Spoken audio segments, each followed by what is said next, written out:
What's going on, everybody? John out here with you. It is Sunday, May 1st, 2022. How is everybody doing out there today? This is going to be a big show. I'm going to attempt to go over all 8 series. All 8 series will have separate video capsules, so they'll all be uploaded on YouTube. But this is going to be the introduction with a little bit of the first series. So what we're going to do is go over all 8 series. I'm going to give you some stats, some things to look out for, some notes on the series, and like when the first game is through all of them. We're going to try to just power through all this stuff. If there's anybody in the comments section or anything else, I will interact with you as we go along and just try to do the best we can with all this, because we need more hockey coverage on Colorcast. It is a little bit sparse. So here we go. The Eastern Conference, we're going to start with the 4 series, and as far as I look at the beginning of it, the Eastern Conference, the overview of the entire landscape, I think that there's a bloodbath incoming. So let's start with the first series. In the Atlantic, the number 1 seed, the Florida Panthers. They were 58-18-6 for 122 points against the second wild card in the Metropolitan Division, the Washington Capitals. 44-26-12, good for 100 points. It's Andrew Brunette versus Peter Laviolette. It's the President's Trophy winners versus the 2018 Stanley Cup winners. Aaron Ekblad is looking to be available in the first round versus Ovechkin, Oshie, and Backstrom too.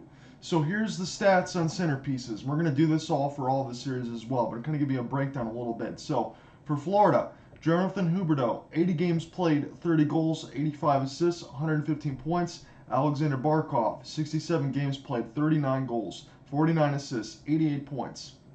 And just so you know, again, 82 games in the regular season. So some of these guys, especially for Barkov, might have missed a little bit of time. And then Alex Ovechkin, you're not really certain as far as his status because he got injured late with the hip and things like that. But imagine he always fights through injuries. He should be ready to go game 1 for Peter Laviolette's team.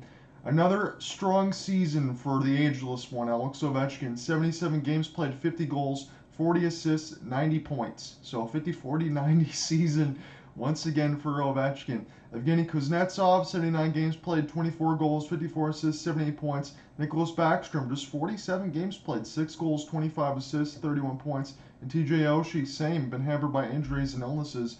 44 games played, 11 goals, 14 assists, 25 points. Premium defense on the side between both of these teams. Aaron Ekblad, 57 points. MacKenzie Weegar, 44 points. They are one of the best shutdown pairings that we have in the NHL. And keep in mind that the Florida Panthers are also one of the best goal-scoring teams in the NHL, the best in the league, and the President's Trophy winners and all that. But we will talk about some other stuff going forward. On the other side, for the Washington Capitals, not too bad either, because John Carlson is at 71 points. He's always one of the preeminent D-men that we have in the league. Dmitry Orlov, 35 points and a plus 25. Plus minus means when you're on the ice, if you're giving up and you're a minus, you're a player that gives up a lot of goals, and it's kind of going the other way. But plus 25 defense means 25 more goals than you allow.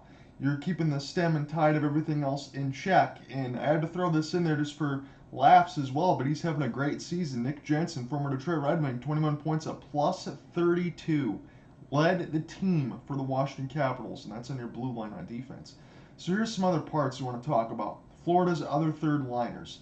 Sam Reinhart, I'll put this in question mark, and I'll put all in the notes in there too, but in question mark, 78 games played, 33 goals, 49 assists, 82 points. Anthony Duclair, 74 games played, 31 goals, 27 assists, 58 points. Carter Verhaeghe, 78 games played, 34 goals, 31 assists, 55 points. Sam Bennett, 71 games played, 28 goals, 21 assists, 49 points. And rookie Anton Lundell, 65 games played, 18 goals, 26 assists, and 44 points. So for everyone I just mentioned, that's why I had third liner in the notes and the question mark between Sam Reinhart, Anthony Duclair, Carter Verhaeghe, Sam Bennett, and even the rookie Anton Lundell. All the other guys before Lundell were all guys that would probably be, at this point in their production, on a first or second line. All these guys were signed in the offseason or within the last couple of years here for Florida to pretty much go ahead and sit on the third line. Nobody wanted any of these guys. And then you turn out to get 82 points, 58 points, 55 points, 49 points. This is all stuff when I think about the Red Wings or some of these other teams like Ottawa, or maybe even some of the filler things for Boston or some depth and things like that. All of these guys right now with their production would be sitting on first and second lines of any other team in the league. And Florida was able to, I wouldn't necessarily say fleece, but under the radar, sign guys that fit into the rotation, and it's worked out very well for them. And simply on the other side for the Washington Capitals, I put it in this quotation of the sense of Washington needs others. It's not just Ovechkin, Backstrom, Kuznetsov. I put Tom Wilson in there as well. 78 games played, 24 goals, 28 assists, 52 points. Anthony Mantha, again, former Red Wing. That hasn't really worked out on both sides, and I would say even for... What's going on, man? I would say even for the rest of it for the Red Wings and the Capitals between Verhaeghe and Mantha, Mantha has been mostly injured, 37 games played, 9 goals, 14 assists, 23 points. Washington needs the others in this series to be able to step up. So that's going to be Michael Raffl, Nick Dowd, Anthony Mantha, Tom Wilson, all these other guys in the system there that can do something. I mean, Lars Eller, you can throw him in there. He's a really good second-line center that always wins a lot of face-off. But it's just the points production. Where are the goals going to come from? From the Washington Capitals. That's where it's going to make the most sense. And a couple other things I want to talk about before we close out this part of the capsule, and then tell you who wins the series and give reasons for both. We're going to be doing that for all of the series as well. So, for the Florida Panthers, it's pretty simple. Sergei Bobrovsky, 54 games played, 39-7-3 record with a .267 goals against and a .913 save percentage.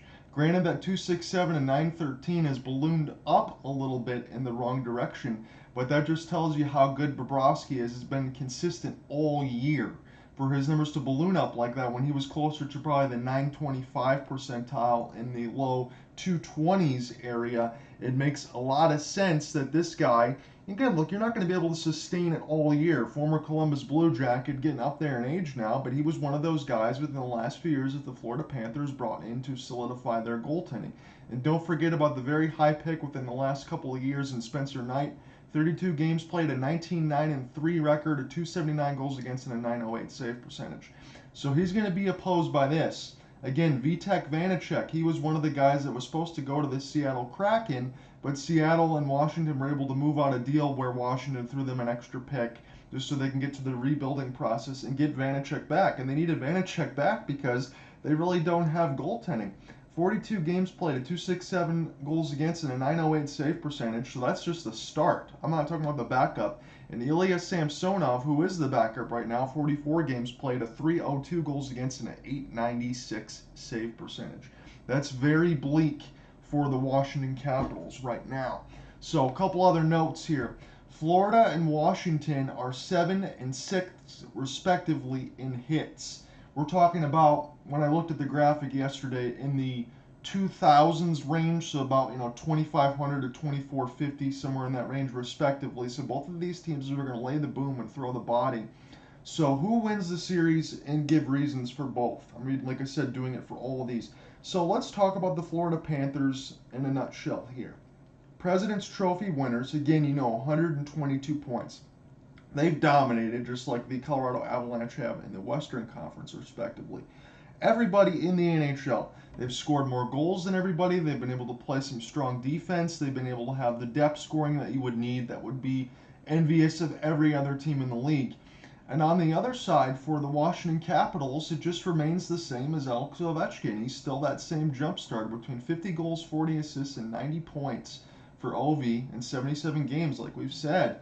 He's the engine that stirs the drink, and it's always been that way. When you get Ovechkin, especially in the power play, if he's sitting on that left face-off dot, and the pass comes over there from Backstrom or Kuznetsov, it's a one-timer, and it's probably going in the net, or someone's going to have to pay the price for blocking a shot and getting a few bruises there on the legs and kneecaps and everywhere else. So it remains to be simple like this. So if Florida, you talk about the President's Trophy winners in the sense of that's a curse, and it's happened to Colorado within the last couple of years. You spend all that energy and effort to try to pursue the best record, you run out of gas when it comes into the postseason.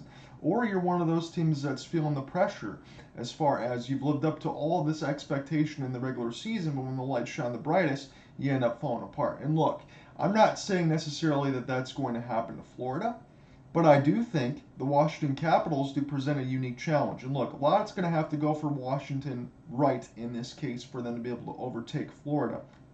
Because, as we said, the secondary scoring is non existent. But just like it was a few years ago, remember when Vegas first entered the league, the Washington Capitals, they won the Stanley Cup. It was the darlings of the NHL at the time, now turning to kind of Darth Vader here as far as the Vegas Golden Knights. But the Washington Capitals and Alex Ovechkin was finally able to find a way and get his first. Is that going to continue? Are they going to get some secondary scoring? Is the rest of the Washington Capitals going to be able to sustain that, keep hold of that attack that the Panthers are just going to have unrelenting the entire time? Look, Nick Jensen is a plus 32 for a reason. I don't care about we can sit and laugh all this stuff on the second, third line defense. That's incredibly hard to do because Washington wasn't always healthy throughout the year. They've never been healthy throughout the year. Their goal scoring has kind of been hit and miss with some of their other top players that haven't been there. So when you have a back end plus minus of that high, obviously you're doing something right. For Washington to be able to win this series, it remains pretty simple here. Your stars still have to play like stars. There's got to be some depth scoring in that space.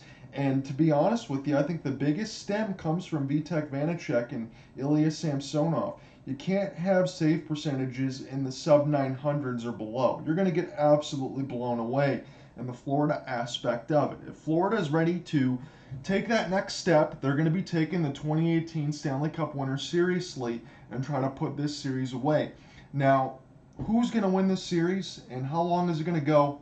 For respect of the Washington Capitals, assuming again TJ Oshie and Alex Ovechkin is going to be completely on the mend and Nicklas Backstrom doesn't look all that slow. I look at the plus minus in the back end of it.